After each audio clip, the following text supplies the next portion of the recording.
Welcome, everyone, to the Week 6 edition of our weekly NFL betting show right here on sportsbet.io. I'm joined, as always, by Lou Finicaro, who you can follow at Gamblue, or you can visit gamblue.com to see more of the work he does in the sports betting world. I am your host, Chris Farley.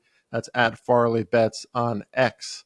All right, Lou, after last week's show went off the air, you said you would commit to giving out an official play on this show, so we're very excited to hear about that. I know we're going to talk about the London game. You got something in store for us and our listeners as far as that goes. But for now, let me just get your thoughts on Week 5. How did you do in Week 5, and what are your NFL thoughts about how it all went?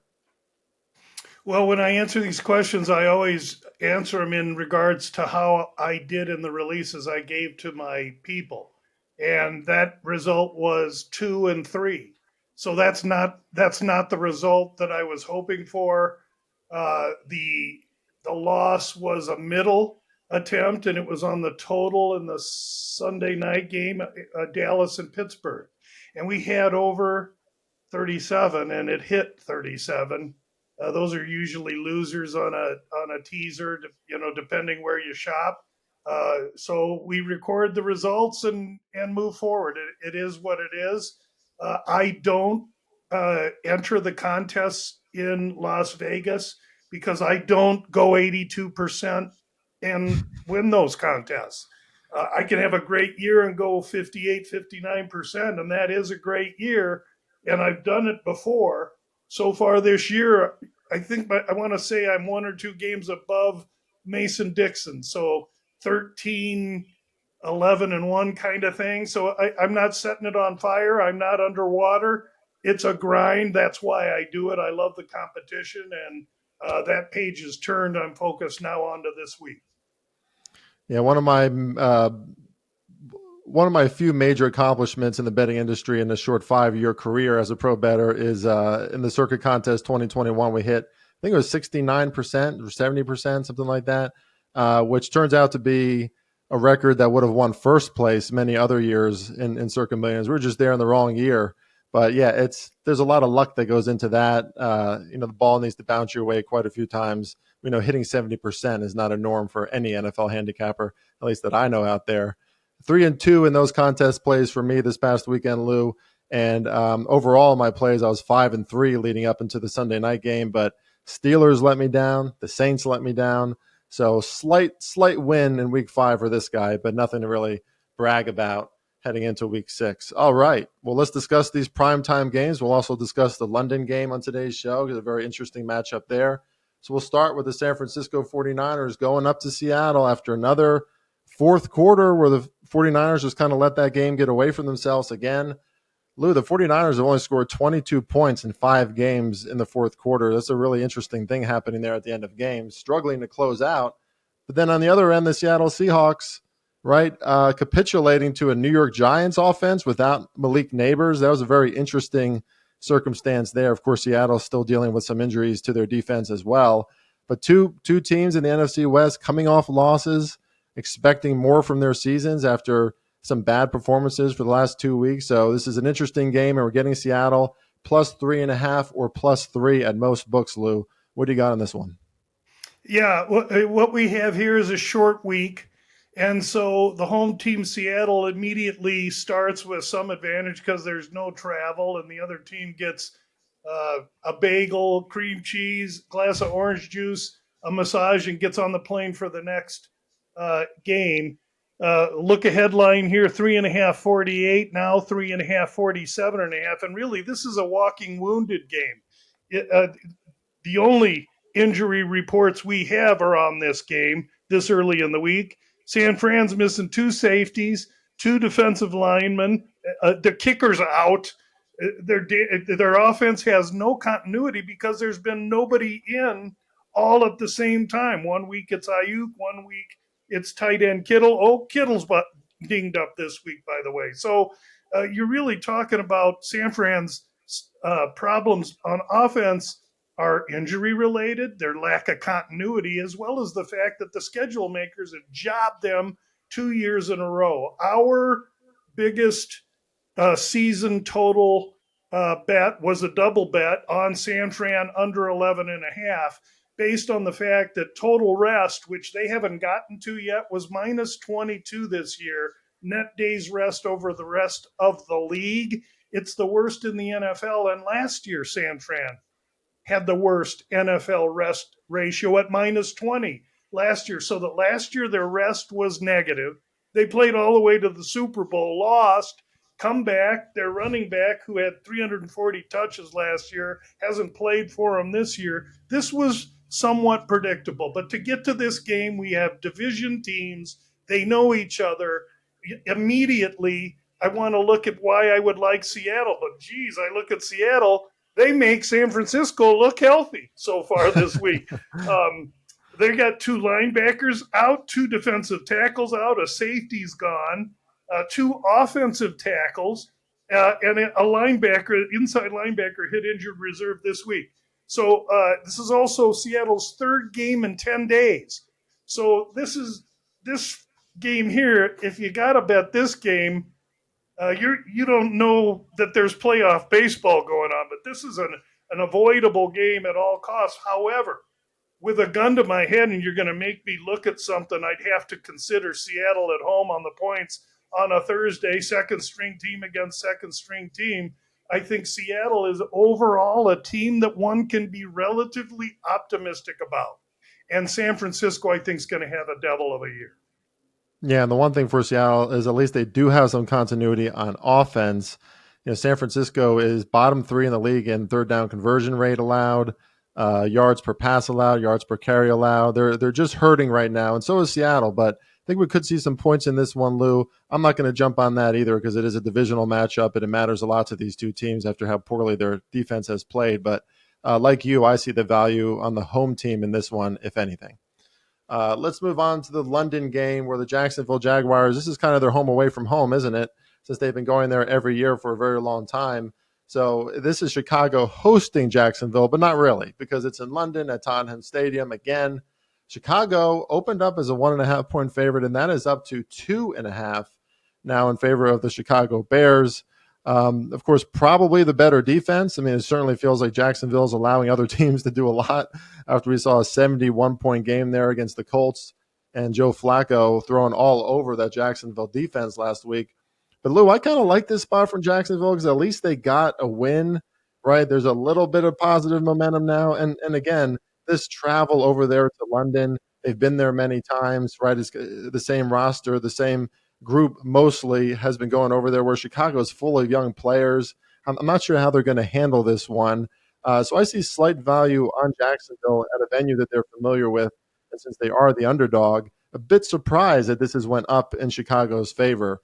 But what say you about this one, Bears and Jaguars, Lou? Yeah, I think the general taste of Jacksonville is still sour for most people. They're slow to come around to the fact that they're better than what they've shown. And the same thing's working with Chicago with the general public, I believe, and that they believe Chicago's doing better than what they actually are just because the DJ Moore got revenge on his team last week. All of a sudden, everybody believes in Chicago. That's why that line went from 1 to 2.5. And you're right.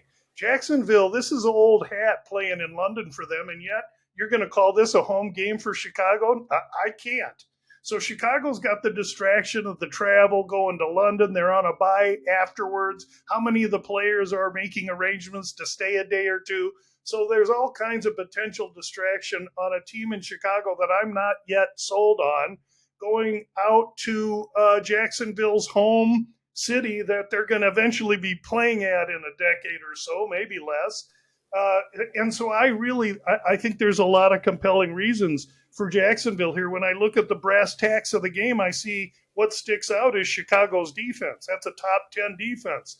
Chicago's offense, Jacksonville's offense, and Jacksonville's defense, all three of those you can throw those in the trash can because they're not very good. So I overall see a tight game, but Jacksonville stepping up, feeling good. I think they might catch Chicago in a bad spot here.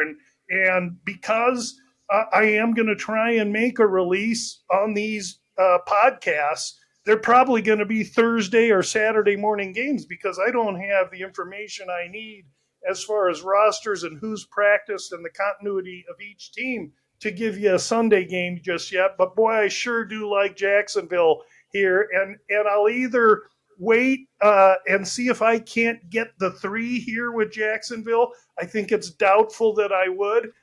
And if I can't, then I'm just going to take Jacksonville on the money line plus 115, win the game, take some positive money, and move on.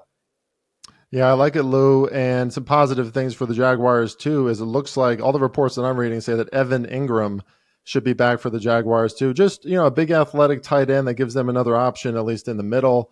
Maybe that just helps Trevor Lawrence and his up and down performances of that offense. Certainly going to probably need it against a good Chicago Bears defense. Although I got to say, the weather is finally looking pretty good in London. It looks like it's going to be like 50s, light wind, Lou. So no slop fest going on in London, as we've seen so many times before. So maybe that aids the offenses a little bit. But I like the way you're going there. I took Jacksonville in a teaser, so I took them up to 8.5 with another teaser leg.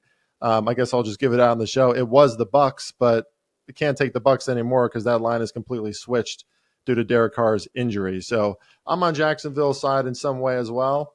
And I know the audience is going to appreciate you being on an official side for this one, Lou. So looking forward to seeing how that game goes down in the UK. Yes, if it wins next week, I'll make sure to tell you we're going to keep track. And if it loses, I'll try and slip a Mickey into Chris so that he forgets to talk about it. But no, really, we do this to put ourselves on the spot. I used to be in the wine business. I would always go first because if I listened to a whole bunch of great wine tasters say the left glass tastes better, it's going to influence me.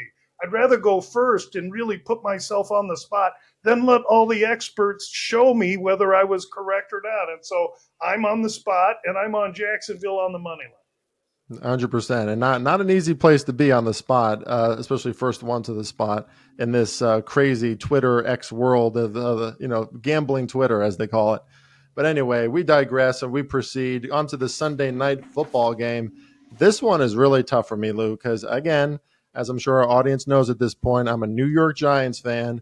And unfortunately, I was impressed by the New York Giants and how they performed up in Seattle, over 400 yards. Their rookie class looks like it's really coming out to be a very good one. I like their cornerback, Drew Phillips. A lot of these guys stepping up. Tyrone Tracy, the explosive running back, kind of had his showing out party. And the Giants got 7 sacks. Quietly, the Giants are leading the NFL with 22 sacks through 5 weeks. That's a front seven that I thought could be very special. But I kind of want to fade them here, Lou, because now they're going back home. They're acting like that was a Super Bowl victory up in Seattle. And now the Bengals again, they shot themselves in the foot. They should have won that game against Baltimore at home, but an untimely Joe Burrow interception gives Baltimore a chance, and they took advantage, right? So, preseason, Lou, this is one of those games, and I don't even know if I said it. The Bengals are 3 to 3.5 point favorites, depending on where you look. I guess it's 3 at most books now. So another road favorite. But, preseason, Lou, this is, in my mind, this is Bengals -6, Bengals -6.5, maybe even Bengals -7, judging by what I projected this season for Cincinnati against my Giants. So it would be tough to take the Giants for me in this situation, especially considering all the bias that's building up in my head. Clear me up here, Lou. What should I do, Bengals and Giants? Well, I think the first thing you need to do is that what we thought Cincinnati is, it's the Parcells saying, you are what your record says you are. Cincinnati is finding ways not to win.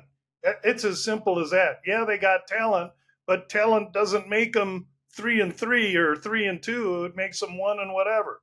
So since he's got problems, and a week ago at the look ahead, they're 5.5 and 46 in this game. And so what does the Giant victory in Seattle do for the Giants and the overall marketplace? It immediately gets people to believe that the Giants aren't as bad as people think they are, and they aren't. 17th ranked offense, 19th ranked defense. That's not terrible. Last year they were in the 30s and everything. This team is way better, bottom line. And so now instead of last week, they're getting 5.5 at home. Now they're only getting 3.5 at home. Well, that's because there's some love for those Giants, and that's probably exactly what Cincinnati needs. And so how far does this line go down? Right now, I'm seeing 3.5 even. So could the thing Could the thing get to a 3? For me, there's only one way to play this game, and that's hate your money. You're taking the advantage in Cincinnati, and if you could get a flat 3 in this game, I would go that way, or I would maybe consider a money line on Cincinnati to kick the field goal, win by 1 or 2. But I use a money line not in a negative. I'll team it. If I can use a money line like Jacksonville, and it's got a plus number, I'll play it by itself. If it's got a negative number, I rarely lay a dollar to win less than a dollar. It's not how I've taught myself to do. If I can't lay a dollar and win more, then I'm an idiot. And so I'll then use the tool of the money line on Cincinnati with another team, either before them or after them, so I can play into my parlay. And that way I have Cincinnati as a money line tied to another team for 1 unit to win more than 1 unit.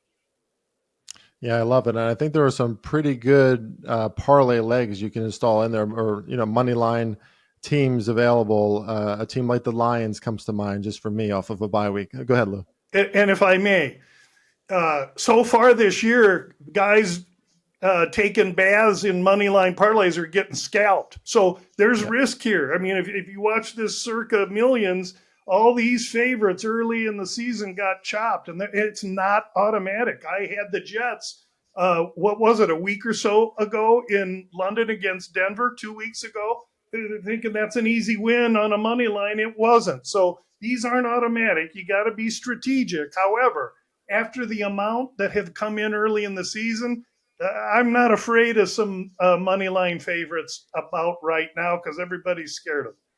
Yeah, exactly. And we saw those favorites do very well last week. So maybe more of that is to come as the market continues to adjust. All right, let's move on to the Monday Night Football game, Lou, which this game already had some melodrama, some theater involved in it, right? I mean, last year at the Meadowlands, that was where Aaron Rodgers got injured initially, but the Jets still managed to win that game. So I'm sure the Bills have some vengeance on their mind. And the Bills are coming off now 2 straight games where their defense got pummeled by good offenses. Josh Allen arguably had one of the worst games of his career last week against the Texans. Just didn't look like he could figure it out. Might have injured his head too, Lou, excuse me. It certainly seems like he might have had a head injury of some sort. He was in the tent and then came right back out. So hopefully Josh Allen is okay, but that's enough drama. Now we have Robert Saleh fired as the Jets coach. And like we talked about before the show, didn't even get a chance to address the team after that firing, escorted out of the building. So perhaps some discord there in the Jets locker room or organization, and maybe it gets better, right? I mean, we've seen that many times before. A coach is let go and the team kind of responds. But this is a tough one, Lou. 2 teams who are kind of, I don't know what to think of them right now after some up and down performances. Monday Night Football and the Jets are getting 2.5 points at home as the underdog. What do you see here, Lou? Yeah, there's a lot to this game. All that nuance that you talk about. I'll just look at it clinically. A week ago, the look ahead 2-44. Now it's 2.5-41. So it's tightened up a little bit here. I think that's based on what we've seen out of Buffalo looking sluggish. Buffalo is a balanced, good team. All right, I think there's reasons why they haven't shown it. 7th ranked offense, 7th ranked defense. How is the New York Jet 23 ranked offense going to do against that 7th ranked Buffalo defense? And so I really got questions there with that one. But situationally, let me spell this one out for you. Okay, so the Jets had a really tough first half of the season, and they're in the middle of it. They started with 3 games in 10 days. Now, this is their first game in 4 in 17 days. So when they get done with the next 4 games, I think the Jets might be a bye team. The problem is there may not be many Jets left to suit up after that because the schedule's been so tough for them. So they go into this home game on Monday night against Buffalo. This is Buffalo's 3rd road game in a row. However, it's their 4th game in 21 days. That's why Buffalo has looked so complacent and off the last 2 weeks. These schedule makers are putting them in terrible situations. So they're going to be a zombie. The only good news for this game, it's a Monday night. They get an extra day, each team to rest. It's a division game, so they can almost sleepwalk through this deal. I really I agree with where the total's gone. I think this manifests itself in just a really stale, sluggish, slow game. Buffalo needs rest. The Jets are in a quandary. I do think, though, that we'll learn a lot about what's happening in the Jets last week, and this week we'll learn a lot about how the Jets react by their performance on the field. And so I'm going to cop out of a side. I got 4 or 5 days to watch this line move. But if I was interested in the under, and I am, I'd be looking at it now. I wouldn't be waiting around much longer. Yeah, I don't think this is a game that I'm going to touch just because of all the things that we've talked about. But I will just add, the Aaron Rodgers effects. Like I've defended Aaron Rodgers mostly in off the field football stuff, just because I think he was getting lambasted by the media too much. But there's no denying that when Aaron Rodgers comes on a team, he's going to have a loud opinion, right? And I'm sure that he probably affected this decision somewhat. So it's very interesting. The best tweet I saw about this, Lou, was congratulations to Aaron Rodgers for becoming the Jets' new head coach. We don't know. Let me ask now, just for our listeners. I live in Phoenix. I'm across the world from this. Yeah. Chris lives out in Maryland, and so he's in the middle of the firestorm with this. Let me just ask, and this is rhetorical, mostly for Jet fans. What did you think this was going to be? Did you think Rodgers was going to come in here and be a church mouse and not say anything and just be quiet, especially after he comes back off this Achilles? Something between him and Saleh was going on, and we're going to find it out this week. You could see when Saleh went up to embrace Rodgers, and Rodgers gave him the Heisman Trophy stiff arm. So Yep. Something smells funny in New York, and how appropriate for poor Jet fans to have to deal with that. And the only reason I say that is because I grew up a Browns fan, and I'm also a Baltimore Orioles fan. So look at the manure that my face has been shoved in the last several decades. Yeah, but I'm glad you mentioned that hug, though, because, I know some people want to shrug that off, but think about, if that was like a Bill Parcells or a Bill Belichick or even some of the modern coaches, right? They're not accepting that transaction there, right? Like Aaron Rodgers is not going to be able to just shrug off his head coach if he respects his coach, right? So it was a sign of perhaps things to come, but going to be very interesting here. And this game was already going to be very entertaining, but the NFL knows what it's doing, setting this up on a Monday night right after a coaching firing. So should get your popcorn ready for that game, folks. It should be very entertaining.